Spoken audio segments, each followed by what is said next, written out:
Hello friends, I am Ambesh Shukla and welcome to all of you in my this YouTube channel.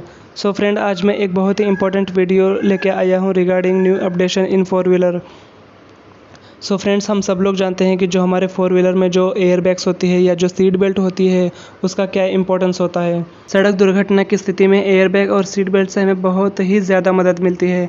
एक और seat belt के कारण व्यक्ति तेज़ झटके के साथ गिरने और टकराने से बच जाता है, तो दूसरी ओर क्या होता है कि चेहरे के सामने जो एयर बैग होता है वो खुल जाने से चोट लगने की आशंका कम हो जाती है। और सबसे महत्वपूर्ण ये बात ये होती है जो शायद किसी को नहीं भी पता होगा कि अगर हम सीट बेल्ट ना लगाएं, अगर सीट बेल्ट ना लगी हो तो एयर बैग नहीं खुलता है। बिना सीट बेल्ट लगाए एयर बैग ऑपरेट नहीं होता है। तो इसीलिए एयर बैग का भी यूज़ होने के लिए हमारा सीट बेल्ट होना अनिवार्य होता है। तो इसीलिए सीट बेल्ट और एयर बैग दोनों मिलकर एक्सीडेंट की स्थिति में हमारी सुरक्षा को कई गुना बढ़ा सकते हैं। सो फ्रेंड्स, एक्चुअली हाल ही में जो ये पाया गया है कि सड़क दुर्घटना में जो टाटा सन्स के पूर्व चेयरमैन साइरस मिस्त्री की जो मौत हो गई, तो उसमें वो पीछे की सीट पर बैठे हुए थे और जिसमें धक्का लगने की वजह से उनकी मौत हो गई। अगर वो शायद सीट बेल्ट पीछे वाली सीट पर पहने होते तो शायद वो बच सकते थे।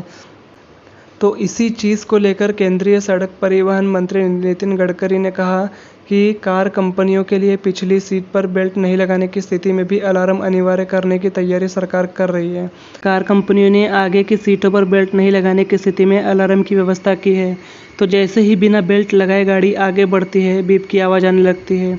कुछ कारों में अनाउंसमेंट का भी सिस्टम दिया जाने लगा है। इसे लेकर कोई सर्वे तो नहीं किया गया है, लेकिन यह स्वीकार्य तथ्य है कि अलार्म की इस व्यवस्था से सीट बेल्ट का अनुपालन बढ़ा है। तो अगर यही चीज़ अगर कार कंपनियां अगर पीछे की सीट पर भी करेंगी, अगर वो पीछे की सीट पर भी अलार्म का सिस्टम रखेंगी तो लोगों में इस चीज़ की जागरूकता बढ़ेगी। तो इसी चीज़ को लेकर ये रूल लाने की कोशिश की जा रही है।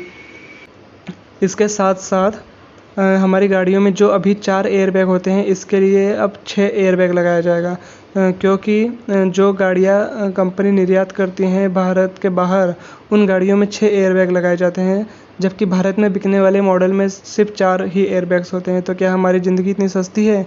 और जबकि एक एयर बैग्स की कीमत मात्र 900 रुपये की होती है और थोक में अगर लेंगे तो उसकी कीमत और भी कम हो जाती है। तो इसको लेकर नया रूल ये चेंज किया जाएगा और ये रूल लगाया जाएगा कि अब हमारी गाड़ियों में 4 की जगह पे 6 एयर बैग्स होंगी। और जैसा कि मैंने आपको पहले कहा कि अब जो अलार्म की जो प्रावधान है वो पीछे की सीट के सीट बेल्ट के लिए भी दिया जाएगा। इसके साथ साथ पिछली सीट पर बैठे लोगों द्वारा सीट बेल्ट नहीं लगाने के मामले में कानून के अनुपालन पर भी जोर दिया जाएगा। जैसा कि अभी हाल में जो सेंट्रल मोटर व्हीकल्स रूल्स के नियम 138(3) के तहत रियर सीट बेल्ट नहीं लगाने पर 1000 रुपये के जुर्माने का प्रावधान है, लेकिन इस कानून के अनुपालन की स्थिति बहुत अच्छी नहीं है। न तो लोगों में इसे लेकर कोई जागरूकता है और न ही इसे लेकर चालान काटे जाते हैं।